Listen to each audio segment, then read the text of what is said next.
Hello again, Booktube. I am coming at you on a Friday, not a Thursday, which is when I tend to record an update, but this has been a crazy week and getting ready to go on vacation, so even crazier, trying to prepare things at work in advance, proactively address things, which is almost impossible. So we'll see. I actually have a video that I did in the car when I went to the library last weekend.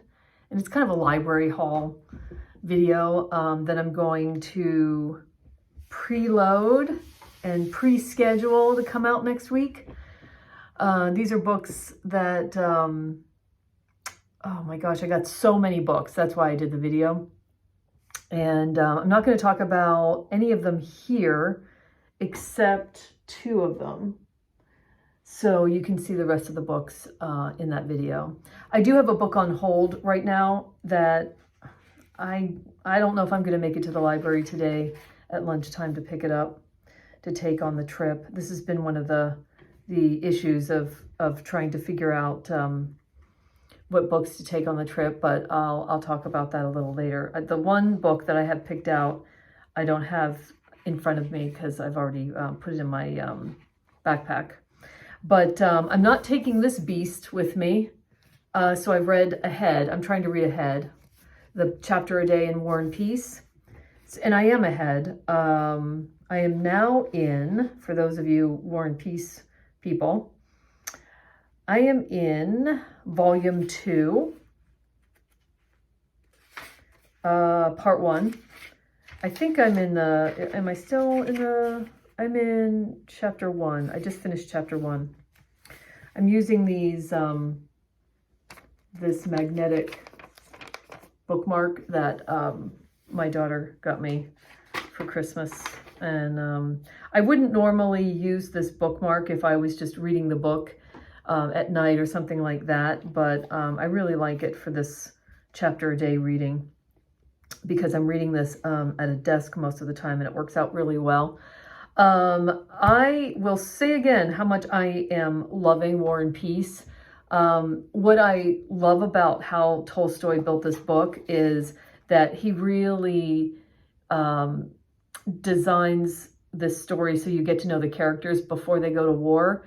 So then when they're in battle, you know who they are. And it's pretty dramatic when things happen in the battle, and or when things happen to some of these characters who you know, who you have seen in a ballroom or something, or doing something cute with someone that they're friends with, or someone that they are courting or something like that. It's just brilliant the way that he's built this, and I love going back and forth from their world to the battlefield with Napoleon and against Napoleon, and then going back to their world and the world that they left, and how they're changed by that, and how things play out in battle that is different than they thought, and how they react when their lives are right there in danger, and things like that. I'm just enjoying it so much. I happened to read here because I was wondering when I wanted to remind myself when this was written. I would have said like mid 1800s, because I'm also reading the Warden, this trilogy. I think it's a trilogy by Anthony Trollope that I just started. Anthony Trollope, this particular trilogy, what's it called? The Barsetshire trilogy, was written in, the Warden was published in 1855. Yeah. This was 1869, and then he wrote, and Anna Karenina was published in 1877. And then he died in 1910, pretty dramatically. It's very interesting. I'm just fascinated now by Tolstoy. So that's War and Peace. I am, I'd say, a third of the way into Anthony Trollope's The Warden, and I'm really enjoying it. I have since bought myself a used copy because I thought maybe I'd take it with me on the trip, and I might. I don't know. It's a scuba trip, so there's a certain mood. I am taking an Ann Tyler, and I don't know the name of the Ann Tyler. There's a million of them, but I'll put it in the show notes. I haven't read an Ann Tyler for decades, so we'll see. Just wanted to check on an email that I saw pop up. So what have I finished? So that's what I'm reading. And what have I finished? So I did finish Gwendolyn Riley's First Love. I talked about this last week. This is just, her writing in general is so complex in a way that is not apparent when you're reading it. It unfolds. You think about it later. She is all about dialogue and the interior lives of people. She just does it so well. This was a really tough book to read, though, compared to My Phantoms, which was also very good and a challenging relationship, mother-daughter relationship, or daughter-parents relationship, I should say. This was more about her relationship with her husband, and then it does spend quite a bit of time in her relationship with her mother. So that feels a lot like My Phantoms. But the relationship with Edwin, that was extremely fraught. There was some physical abuse, and so it was tough in that way. Just be aware of that in this book. But I will read anything that Gwendolyn Riley writes. I just hope that her next book strays away from mother-daughter, and I'm just really interested to see what she does next. I hope she does something a little different.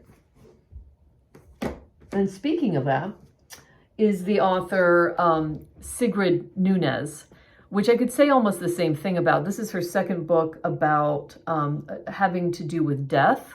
The first book, The Friend, I really loved. This one, I started reading it, and I wondered whether, I had to look back and wonder whether it was fiction, but it was essays, like the characters, the main character's point of view about things, but it's not. It's just written that way. It feels that way for a period, and then it gets rolling into what the book is about, which is a friendship, the main character's friendship, and something that she's helping her friend with. So in a way, it's a little bit like The Friend, except this friend is still alive. So it was interesting. Her voice, the way that she writes, is very clear, and it's not as much of an interior life as Gwendolyn Riley, but it's such good writing. That's really what kept me hooked on this book. And I just wanted to finish it. It's a short book. I knew I didn't like it as much as The Friend, but I did want to see what happened in the end. There's a plot, but it's not, a rip-roaring plot or anything. It does just simmer along, and that's how I felt when I was reading this book. So I will also read anything that Sigurd puts out. I have not read her backlist. I did see those books when I was in the library, and I thought, oh, should I get out those older books? What do people think about those older books? I don't know. Maybe someday. And then part of that library haul was The Prime of Miss Jean Brodie. So I finally read this book. This is a Muriel Spark. I have read A Far Cry from Kensington and Girls of Slender Means. I loved Girls of Slender Means. I'm not really saying that right, I don't think, but it's not a Girl of Slender Means. But anyway, it's that title. Close to it anyway. I love that book. I just thought that was like such a pow of slice of life of these girls in a boarding house for girls in that time frame. I don't know, maybe it was the 40s. This one was definitely a lot tamer than that. It's about a teacher named Miss Jean Brodie. But what's interesting is, I think this was written in the 50s. What's interesting is that Miss Jean Brodie is a extremely unique character for her time. This was set in like the 40s or 50s.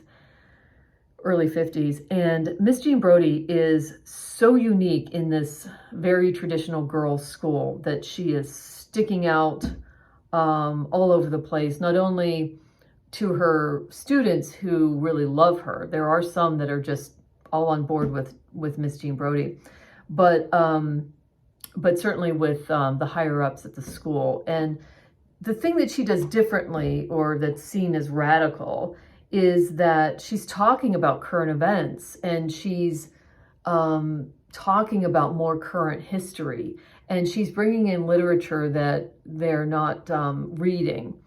And she'll have the girls prop open their history books, and she'll tell them a story, and they're propping up the history books so that if somebody walks by, like the head of the school, then they think, oh, okay, they're just teaching a history lesson. But she'll say, let me tell you about my trip to Italy. Let's prop open your history books. And so there is an entourage of girls that are called like Brodie's girls or something like that have come up through the grades that love her. And so I enjoyed it. I have to say, I am now so into Muriel Spark, and the last book I read was A Girl of Slender Means, that this was going back a little bit for me since it was so tame. But I can really appreciate what she was doing with this singular character. I think if I would have read this first, then I would feel even more excited about it. But now I've gone on to other books of Muriel Spark. And I do want to read more of her. So, yeah, I'm glad I finally got to it. Is that all? I think that's all. This is going to be pretty short because I'm not going to talk about the library books that I have because I'm not reading any of them right now. I did dip into some of them. I don't know whether I'm going to get to the library and return some of those books, but I do want you to see them. So that's why I have the library haul video, which I will schedule to come out next week when I'm gone. I am taking with me the Warden and the Ann Tyler book, which I'll post down below. There may be another book that I throw in there. I don't know. I have waiting for me new at the library. These holds for this week. I have the book, The Appeal. I don't recall who the author is. It's a woman. So it's a newer book. I think it's won an award in 2022. It's a mystery, and it brings in like multimedia in the book. So I don't know if I'm going to like that. I did read a sample. I have a Kindle sample, and I did hear about it on Lauren in the Books. Her and her husband read it. They both loved it. They read a lot more current books than I do. So I don't know. Maybe I'll just read the Kindle version, the Kindle sample first. I don't know that I'm going to go pick it up and take it with me because I think it's a pretty large book. The book version that I saw on Lauren in the Books is pretty thick. And, and then the nonfiction book of, I'm completely drawing a blank. It is a newspaper empire. It's a new nonfiction. Is it Rupert Murdoch? I'm completely drawing a blank now, but I'll list it down below. I've read about this book in the New York Times, maybe the New Yorker, but we'll see. I haven't really landed on any really good nonfiction yet. It's completely random. But the ones that I read last year were so good that I'm really looking for a good nonfiction, journalistic, investigative story type thing to hook me. So we'll see. So that's really all I have. And I hope you have a good reading week and weekend and week ahead next week. I would love to hear about your experience with Trollope, and also about your favorite Muriel Spark books. And also how you're getting along with War and Peace, if you're one of the many, many people who are doing a chapter a day like I am. So have a good reading week. Thanks for joining me, and I'll talk to you later.